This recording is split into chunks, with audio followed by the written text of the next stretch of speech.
আসসালামু আলাইকুম ভিউয়ার্স। বাংলাদেশের সর্বশেষ আপডেট সংবাদে আপনাদের স্বাগত। আবারও উত্তাল দেশ। দর্শক, জানিয়ে দেব হাতে থাকা সর্বশেষ আপডেট বাংলা সংবাদ। প্রথমেই সংবাদ শিরোনাম। আনসার বিশৃঙ্খলার নেতৃত্বে স্বেচ্ছাসেবক লীগ নেতা কাদের। এরপর জানিয়ে দেব আপনাদের দাবি দেওয়া এতদিন কোথায় ছিল, প্রশ্ন জামাত আমিরের। এদিকে ডিবি কার্যালয়ে ইনু, চলছে জিজ্ঞাসাবাদ। আরও জানিয়ে দেব 4 থানার মামলা, গ্রেপ্তার 388 আনসারকে কারাগারে আটক রাখার আবেদন। সর্বশেষ জানিয়ে দেব বন্যার্তদের সহযোগিতা না করে আন্দোলন করছে দুষ্ট চক্র, বলেছেন নূর। এতক্ষণ শুনছিলেন সংবাদ শিরোনাম, এবারে বিস্তারিত। তবে অনুরোধ থাকবে ভিডিওটিতে একটি লাইক করবেন এবং কমেন্ট করে জানিয়ে দিবেন কোন জেলা থেকে আপনি আমাদের এই ভিডিওটি দেখছেন। আনসার বিপ্লবের নেতৃত্বে স্বেচ্ছাসেবক লীগ নেতা কাদের। চাকরি জাতীয়করণের দাবিতে গত কয়েকদিন ধরেই আনসার ও গ্রাম প্রতিরক্ষা বাহিনীর সদস্যরা আন্দোলন করে আসছিল। এই আন্দোলনের ধারাবাহিকতায় রোববার 25শে আগস্ট সচিবালয়ে প্রবেশ করে সারাদিন সকল কর্মকর্তা কর্মচারীদের অবরুদ্ধ করে রাখেন তারা। এক পর্যায়ে বৈষম্য বিরোধী ছাত্র আন্দোলনের নেতাকর্মীদের ওপরও হামলা করেন এই বাহিনীর সদস্যরা। এতে শিক্ষার্থীদের সঙ্গে আনসার সদস্যদের সংঘর্ষ বাধে। এ ঘটনায় ছাত্র আন্দোলনের অন্যতম নেতা হাসনাত আবদুল্লাহ ছাড়াও শিক্ষার্থী, সাংবাদিক সহ অন্তত ৩৫ জন আহত হন। পরিস্থিতি নিয়ন্ত্রণে সেখানে সেনাবাহিনীর সদস্যরা উপস্থিত হলে তাদের ওপরও হামলা করেন আনসার সদস্যরা। এতে 6 সেনা সদস্য আহত হন, যাদের একজনের অবস্থা আশঙ্কাজনক বলে এক বিজ্ঞপ্তিতে জানিয়েছে সেনাবাহিনী। অনুসন্ধানে জানা গেছে আনসার আন্দোলনে নেতৃত্ব দেওয়া ব্যক্তির নাম কাদের। তিনি মানিকগঞ্জের শিবালয় উপজেলার ষাটঘর তেওতা এলাকার ফজলুল হকের ছেলে এবং তেওতা ইউনিয়ন স্বেচ্ছাসেবক লীগের সাধারণ সম্পাদক। কাদের বর্তমানে ঢাকার হজরত শাহজালাল আন্তর্জাতিক বিমানবন্দরের আনসারের পিসি হিসেবে কর্মরত। এদিকে অনলাইনে ছড়িয়ে পড়া একটি ভিডিওতে দেখা যায় সচিবালয়ের ভেতরে ঢুকে পড়া আনসারদের নেতৃত্ব দিয়ে দাবি আদায়ের লক্ষ্যে বক্তব্য দিচ্ছে কাদের। সচিবালয়ের ভেতরে বক্তব্য দেওয়া এই ব্যক্তি যে আনসার সদস্য কাদের, সেটি স্থানীয় ইউপি সদস্য দেলোয়ার হোসেন ও প্রতিবেশী সাফিউদ্দিন বিশ্বাস নিশ্চিত করেছেন। আপনাদের দাবি দেওয়া এতদিন কোথায় ছিল, প্রশ্ন জামাত আমিরের। সম্প্রতি বিভিন্ন দাবি দেওয়া নিয়ে আন্দোলনে নামা বিভিন্ন শ্রেণী পেশার মানুষের উদ্দেশ্যে বাংলাদেশ জামাতে ইসলামীর আমির ডক্টর শফিকুর রহমান বলেছেন, আপনাদের দাবি দেওয়া এতদিন কোথায় ছিল, এগুলো নিয়ে আগে কেন কথা বলেননি? 15.5 বছর ধৈর্য ধরেছেন, আরও কিছুদিন ধৈর্য ধরুন। 1 মাসও হয়নি অন্তর্বর্তীকালীন সরকার দায়িত্ব নিয়েছে, দেশকে গোছাতে দিন, আপনারা সহায়তা করুন। সোমবার 26শে আগস্ট দুপুরে ঢাকা মেডিকেল কলেজ হাসপাতালে চিকিৎসাধীন বৈষম্য বিরোধী ছাত্র আন্দোলনের সমন্বয়ক হাসনাত আবদুল্লাহকে দেখতে যান তিনি। এ সময় তিনি এসব কথা বলেন।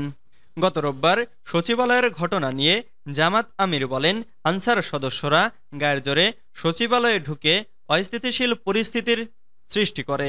বৈষম্য বিরোধী ছাত্র আন্দোলনের অন্যতম সমন্বয়ক হাসনাত আবদুল্লাহ তাদের শান্ত করার চেষ্টা করেন, কিন্তু বিপরীতে তারা হাসনাত আবদুল্লাহকে মারধর করেন। এরপর ছাত্র জনতা তাদের প্রতিরোধ করেন।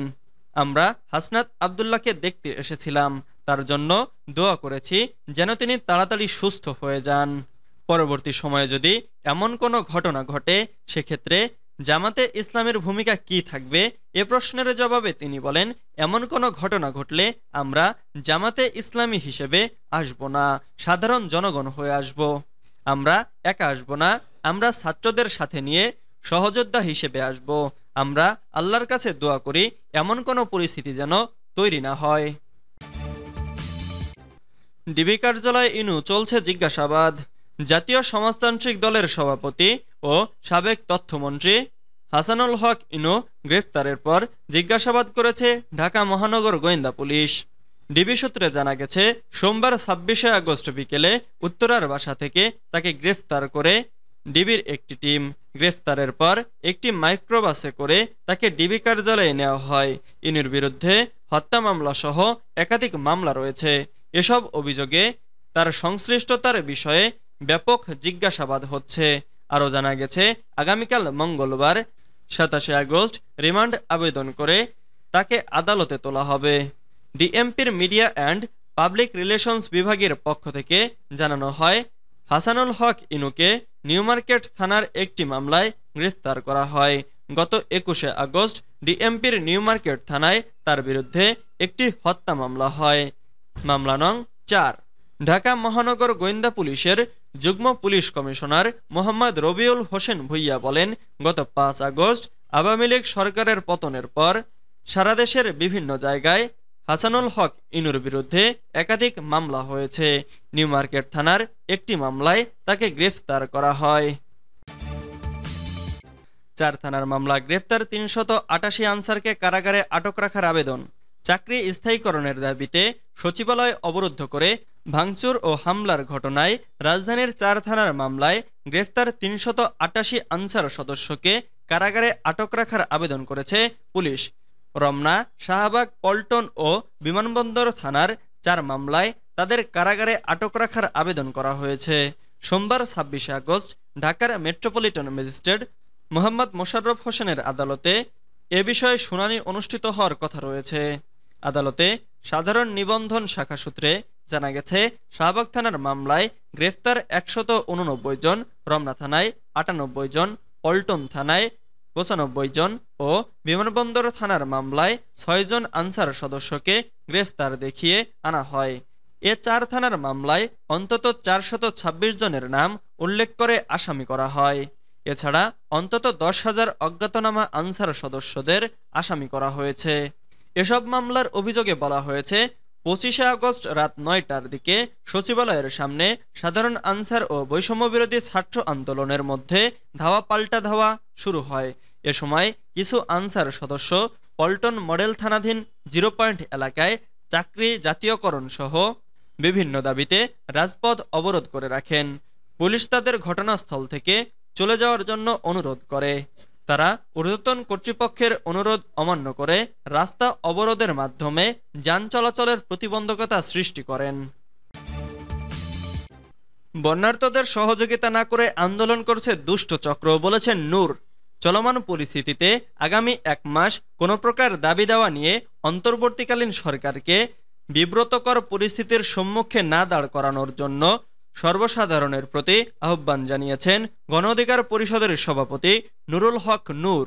সোমবার 26 আগস্ট দুপুরের দিকে ঢাকা মেডিকেল কলেজ হাসপাতালের আহত সমন্বয়ক হাসনাত আবদুল্লাহকে দেখতে এসে সাংবাদিকদের এসব কথা বলেন তিনি বলেন, 2-1টি দুষ্ট চক্র দাবি আদায়ের নামে আন্দোলন করে দেশের পরিস্থিতি অস্থিতিশীল করার চেষ্টা করছে।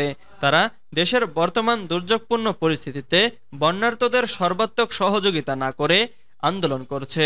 নতুন বাংলাদেশ গড়ার জন্য আজ দেশের ছাত্র জনতা সোচ্চার হয়েছে। বিগত বছরগুলোতে যারা স্বাধীনভাবে কোনো দাবির জন্য কথা বলতে পারেনি, তাদের উদ্দেশ্য করে নূর বলেন, বর্তমান সরকারকে একটু সময় দিন। পরবর্তীতে আপনাদের সব যৌক্তিক দাবি নিয়ে আলোচনার মাধ্যমে সমাধানের পথ খুঁজে বের করা হবে। আগামী 1 মাস আপনারা সচিবালয়, যমুনা ও প্রেস ক্লাবের সামনে কোনো সভা সমাবেশ করবেন না।